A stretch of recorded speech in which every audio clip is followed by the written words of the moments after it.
So Andre's going to count down for us. 3. Oh, this thing is on. Wait. It's in the pocket. 1 second.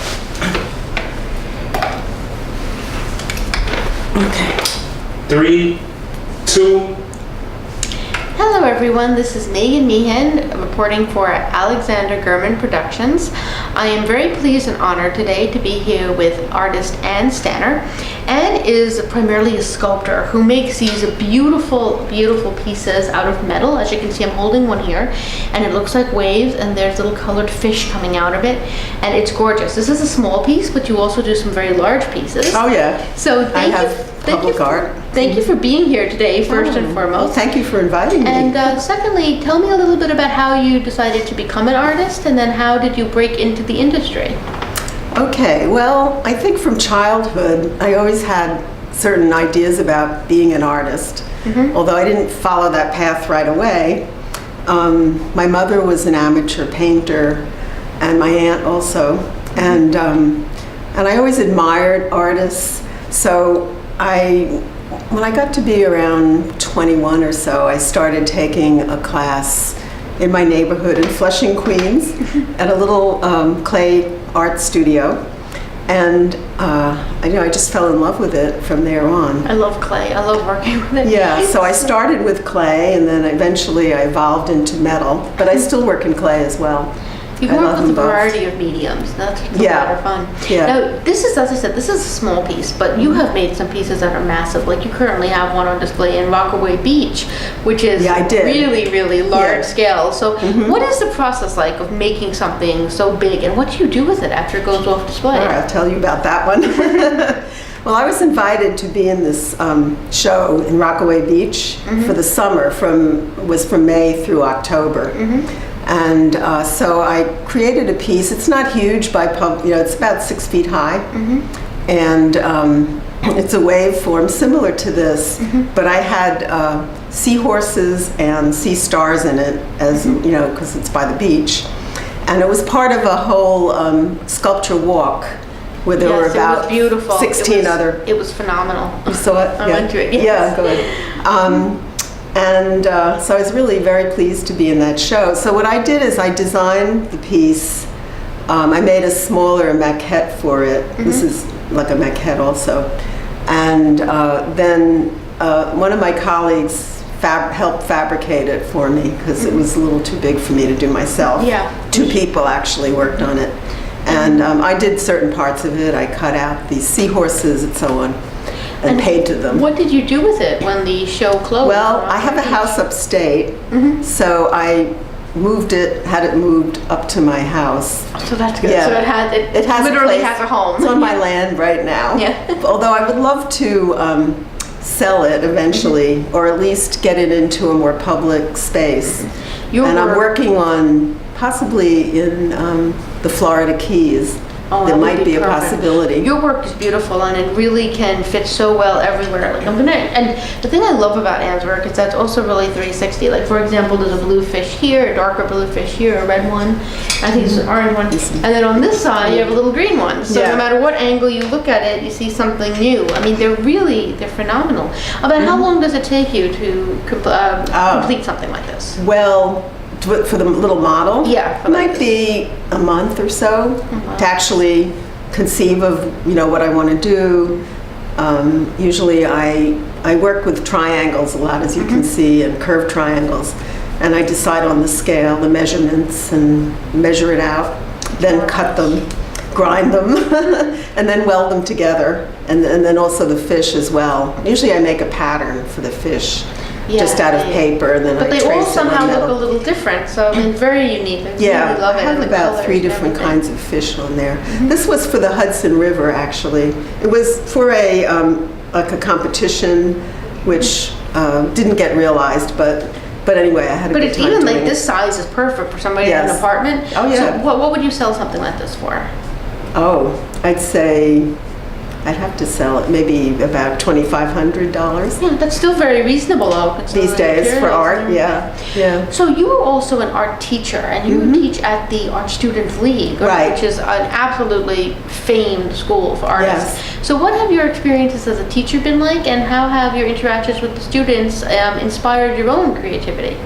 Well, it's a wonderful place, the Art Students League. I can't say enough good things about it. And there are students there from all over the world, actually, and all ages. From even in the summer, there are high school students sometimes. And I'm a technical instructor for the welding class, metal sculpture and welding. And what's amazing to me is the variety of concepts that people have with the same basic materials. Like it's sheet metal. Yeah, it's sheet metal. It's bars and rods and angle iron and flat bar, and also found objects some people use. But there just is a tremendous amount of variety. I love working with found objects. It's such a great way to like recycle, and it's so fun to look at like new ways and new shapes to look at things. So I really appreciate that. And it's satisfying to feel like you're cleaning up the environment. It's not all going into landfill. So you are also part of a very well-respected organization known as the Society of Women Artists. Yeah, New York Society of Women Artists. Society of Women Artists. And how did you get involved with that organization, and what kind of doors has it opened to be a member with them? Well, the New York Society of Women Artists was founded in 1925 Very well-respected when organization. women were hardly ever shown in New York in the United States. So that was the main purpose then, to raise their visibility and get shows. And these days it's still a big part of what we do. Is the main event is having shows. And you've exhibited at wonderful locations. Like you helped me get my first exhibition at Governor's Island, Yes. which has become an absolute hub of the arts. Anybody that's never been to Governor's Island, you really have to go between May and September. Specifically the last weekend there in September, they have like a big, huge art fair. Governor's Island is really, really on trend. So Yes. I can't recommend it Right. enough. And you have... That wasn't through, that was really through my other organization, Sculptors Alliance, which is a wonderful organization as well. Yeah, I'm the president of Sculptors Alliance, and that was formed in 1980. And similarly, the main purpose originally was to have exhibits. And it was formed by a group of sculptors who studied at Educational Alliance Art School down on the Lower East Side. And it's existed all this time.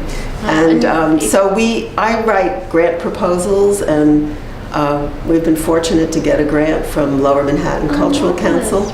Not so much for the exhibit, not so much for Governor's Island exhibit, but we also do workshops there, creative sculpture workshops. That are very beneficial, because these are skills that are just invaluable to learn. Because once you learn it, you can apply it for the rest of your life. It's so important. Yeah, and Governor's Island is a beautiful place. It's like being out of New York City almost. It's a very special place. Yes, it is. There's nothing really like it. If you've not been to Governor's Island and you're a fan of art, you have to go. It's really worth it.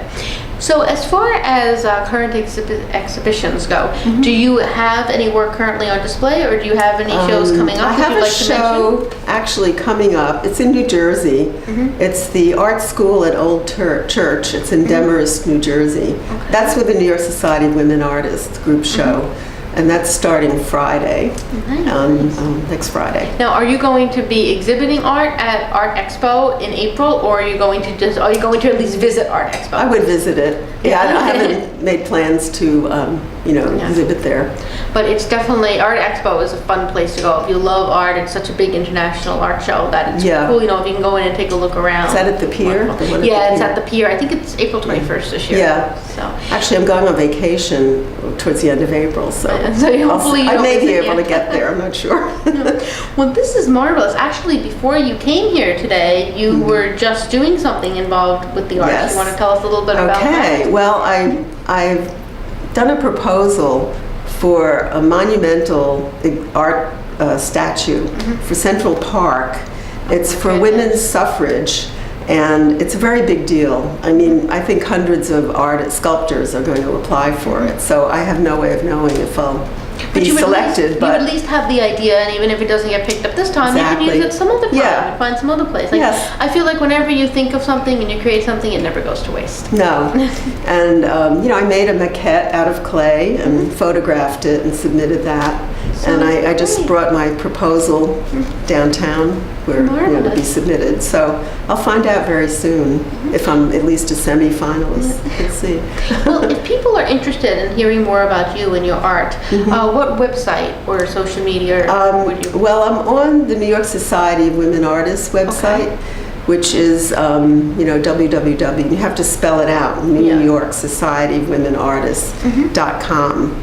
And I have a page on there with about 6 images. Okay, And I did have a website, but unfortunately it got taken down. So Okay, so look for Ann Stanner on Society of Women Artists. So if for you- now, I do plan to create a new website. And if you Google her name, it's ANNE, and then the last name is Stanner, STANNER.